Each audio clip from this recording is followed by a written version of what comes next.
Halo semuanya, selamat datang di channel Hobi Baca. Sebelum kita tahu buku di hari ini tentang apa, jangan lupa untuk klik tombol subscribe untuk mendukung channel ini, agar kedepannya semakin banyak buku-buku yang diringkas dan direview. Daripada berlama-lama lagi, yuk kita mulai aja pembahasan buku di hari ini. Buku yang akan aku ringkas di hari ini berjudul Sebuah Seni untuk Bersikap Bodo Amat, karya Mark Manson. Budaya kita hari ini terobsesi untuk mewujudkan harapan-harapan positif dari orang lain.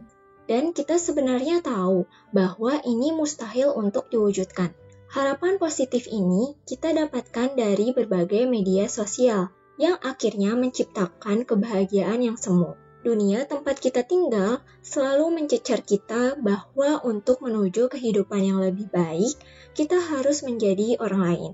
Kita harus menjadi lebih dibandingkan orang lain. Dan pada saat ini pun, akses informasi yang begitu banyak sehingga kita bisa mengetahui pencapaian serta aktivitas apa aja yang orang lain lakukan. Ini membuat kita diminta untuk memperdulikan apa saja dan kapan saja. Kita juga akan lupa bahwa ketika kita memperdulikan terlalu banyak hal akan berakibat buruk untuk kesehatan mental kita. Ini membuat seseorang menjadi terlalu terikat pada hal yang dangkal dan palsu. Kunci untuk kehidupan yang lebih baik adalah bukan dengan memperdulikan lebih banyak hal, tetapi memperdulikan hal yang sederhana saja. Kita harus benar-benar memilih dengan teliti apa yang penting dan tidak penting untuk kita pikirkan. Sekarang ini pun, kita dengan mudahnya mendengar segala macam nasihat motivasi. Nasihat motivasi ini membuat kita diminta untuk menjadi pribadi yang positif atau menyenangkan. Ketika mendengar nasihat motivasi, sebenarnya yang kita dapatkan justru memberikan tekanan pada hidup kita, khususnya terhadap kekurangan diri sendiri. Kita juga tidak perlu mengambil pusing ketika dihadapkan dengan sesuatu yang buruk. Yang bisa kita lakukan adalah menghadapinya. Untuk menemukan solusi, kita harus menghadapi masalah tersebut. Di dalam hidup ini tidak ada yang sempurna. Tidak ada seorang pun yang dapat menghindari kesulitan. Intinya, bukan menghindari kesulitan, tetapi menemukan hal yang menyenangkan di dalam kesulitan tersebut.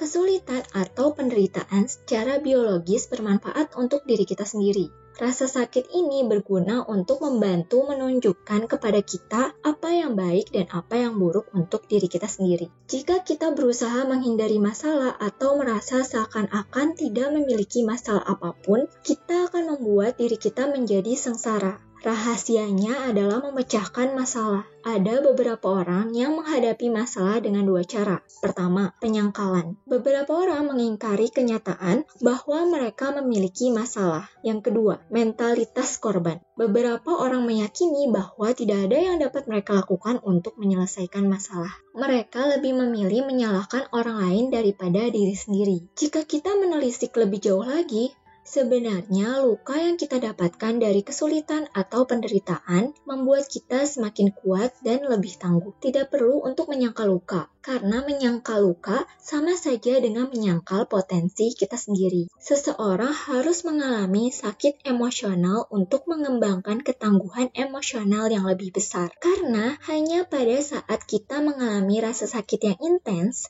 kita bersedia menimbang nilai-nilai apa saja yang kita miliki dan bertanya mengapa nilai tersebut membuat kita gagal. Rasa sakit dari kegagalan adalah bagian dari proses dan penting untuk kita merasakannya. Perbaikan dalam segala hal dilatar belakangi dari ribuan kesalahan yang kecil. Besarnya kesuksesan pun berdasarkan pada berapa kali kita gagal melakukan sesuatu. Selain kegagalan, kita juga harus belajar menolak sesuatu. Untuk meraih kebebasan, kita pun harus berani untuk melakukan penolakan. Jika tidak, kita akan merasa hampa dan hidup menjadi tidak ada maknanya. Menghindari penolakan memberikan kenikmatan sesaat yang membuat hidup dan tujuan kita tanpa arah dalam waktu yang sangat panjang. Kita disetir oleh keinginan orang lain dan melupakan diri sendiri.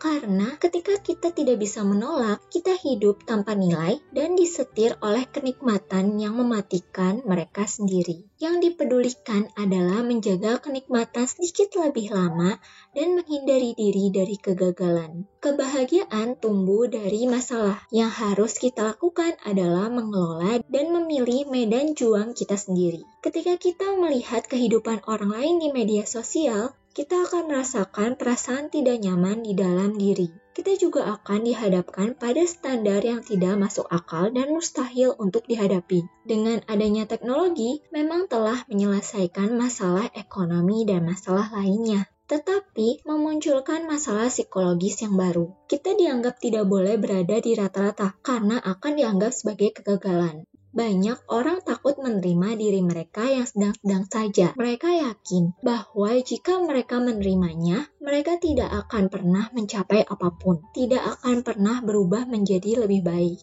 Untuk menjadi lebih baik adalah lepas dari standar yang ditetapkan orang lain. Kita juga dapat mengevaluasi secara rutin, mengevaluasi diri bukan pada standar kesuksesan orang lain, tapi dengan standar apa kita mengukur diri sendiri, tetapi dengan standar yang telah kita punya. Nilai yang kita pegang menentukan ukuran yang kita gunakan untuk menilai diri sendiri. Jika kita ingin mengubah cara memandang masalah, kita harus mengubah nilai yang dipegang dan bagaimana mengukur kegagalan atau kesuksesan. Kesadaran ini adalah bahwa kita secara pribadi bertanggung jawab atas segala hal di dalam hidup kita, tidak peduli seperti apa kondisi di luar diri. Meskipun kita tidak bisa selalu mengambil kendali terhadap apa yang terjadi pada kita, namun kita selalu bisa mengendalikan cara kita menafsirkan segala hal yang menimpa kita dan cara kita meresponnya.